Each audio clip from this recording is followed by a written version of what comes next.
Hey guys, this is Benny Ricciardi with rotocurve.com, and I just wanted to do a quick video here in response to a message that I saw posted in the forum by Adam. Adam was asking about the difference between building cash game lineups on FanDuel and DraftKings, and I wanted to give him some of my thoughts on it, and I figured it would be something that would be beneficial for everybody. So I decided to do a little video, and then I'll throw it up in the NFL forum later on so you guys can take a look at it. Now, Adam basically said, let me read it here. Is there a way to create a video, excuse me, about building cash game lineups for FanDuel versus DraftKings? I always have a much harder time building lineups at FanDuel because the pricing is so tight. I don't like the punt positions, but it almost seems like a must in order to grab some of the better players on FanDuel. I have viewed Rath's Cream rules, but I would like a little more specifics in regards to the two big sites.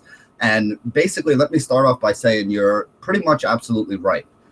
It is a lot easier to build a lineup of, quote unquote stars and scrubs when you're looking at a site like DraftKings. On a site like FanDuel, what I tend to do is look more for the best values that are being offered out there.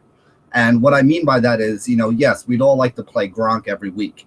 But if you're playing Gronk, you wind up having to take either a much lower caliber of wide receiver for more than one position, to be honest, because of his price, or doing the same thing at running back and having to really come down to a guy that's iffy.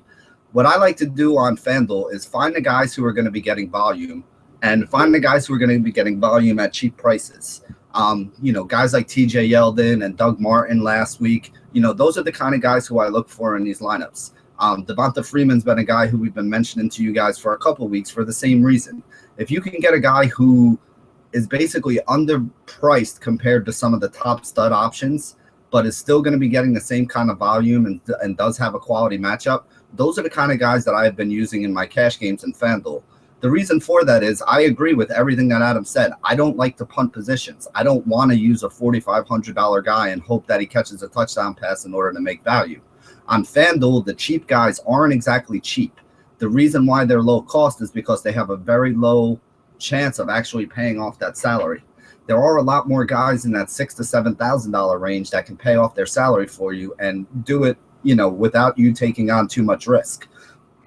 Good examples to think about for last week are wide receivers like Jeremy Maclin, who's been seeing a ton of targets. He was only 6,800 or 6,900 on FanDuel.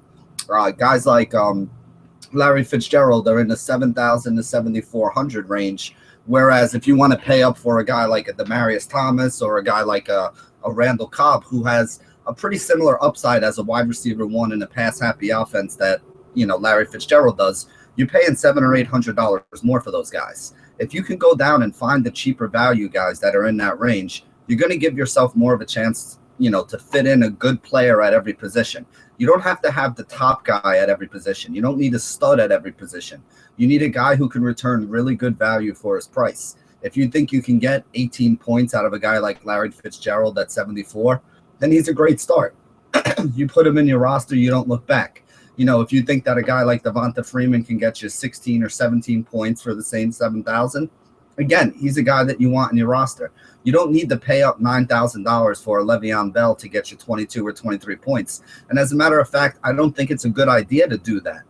You could probably fit one of those high-priced guys into your roster every week. That means if you want Tom Brady or an Aaron Rodgers, you're probably not getting one of the top running backs or wide receivers unless you do want to have to punt the position. If you want to go up and get a Le'Veon Bell or an Adrian Peterson, you're probably not also going to be able to fit in a Julio Jones or an Odell Beckham. But again, I don't think you need to do that every week. You can look at guys in that $7,000 range that, have the same kind of upside. Guys like Keenan Allen, guys like Julian Edelman. If you go down, you can find $5,000 tight ends. This week coming up, you got a guy like Antonio Gates or a guy like Martellus Bennett on a weekly basis. These guys might not be the top scorer at the position, but they're still going to get you, within maybe 10 to 20% of what the top scorer can do for you. But they're so much cheaper that they're also going to allow you to have better guys around you, better guys to build around at the other positions that you can make up for those points that you're losing. And again, if a guy like Gronk scores 22 and you get 14 to 16 out of a guy like a Gates or a guy like a Bennett, you're saving $3,000. That $3,000 on a site where the pricing is tight, like on FanDuel, would allow you to come up from a guy like taking a chance on a guy like West from Kansas City And instead of doing that, you can get a guy like a Devonta Freeman, who's a little bit safer for you, and you have more faith in his upside, or a guy like a Latavius Murray, who sees a ton of volume in there as well. You can easily come up and get these guys instead of some of these low price guys or punts, as you call them, that you put in your roster if you look for the best values. Again, on a week like this with tight end at 5,500, Antonio Gates, he's a value play. He's a guy that you can put in there and it's not going to hurt your roster. Another thing that you can look to do, I like to pay up at defense. I don't like to go down and get the cheap defenses because you basically get what you pay for. When it comes to kickers, though, I think you can go down and pay. So it is a good idea to look in that 4,600, 4,700 range instead of going up and paying 5,000 for a guy like McManus. Sure, McManus does have a ton of upside, but you could always find a nice kicker like a guy like a Lambo. Hawker's been somebody I've used. Last week, you were able to get Cairo Santos. If you can get those guys for 4,500, 4,600, and then you get a reasonably priced defense, a defense in the 48 to probably like the $4,700 to $4,900 range, even up to 5,000, you can still build a pretty solid roster of guys in the $6,000 to $7,000 range around them.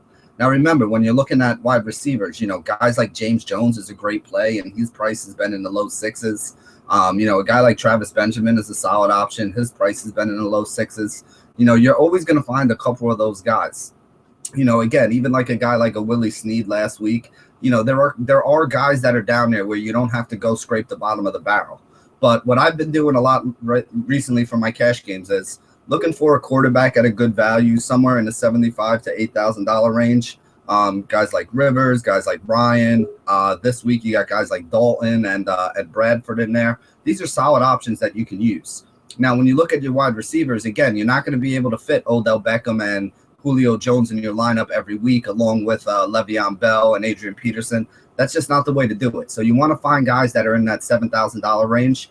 You can do one of two things. What I like to do is do a pay up, pay down kind of thing, where I'll take one running back that's like $8,400, $8,500, $8,900. A guy like a Bell or an Adrian Peterson, maybe even like an Arian Foster or Matt Forte this week, and then find another guy who's closer to the $65,000 to $75,000 range. So guys like the Forsetts, guys like the Freemans, these are guys who have fallen in there. Deion Lewis, these are solid options that we've been able to get there.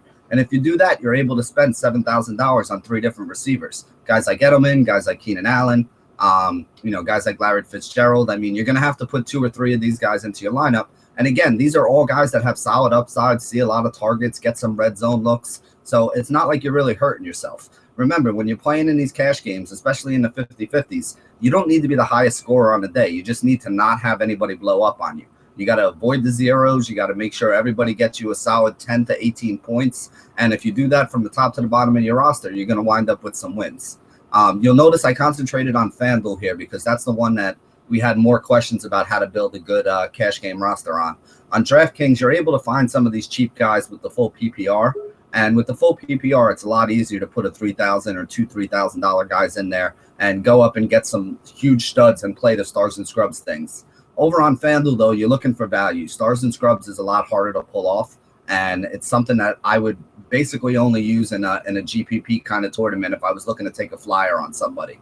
So on FanDuel, stick to that mid-range. Try to find guys in good spots with solid prices, and you'll be able to build a roster where top to bottom you like every guy and their upside in that roster. And that's the way to build a solid FanDuel cash game roster. So thank you for your time. As always, this is Benny Ricciardi with rotocurve.com. Stay classy, DFS.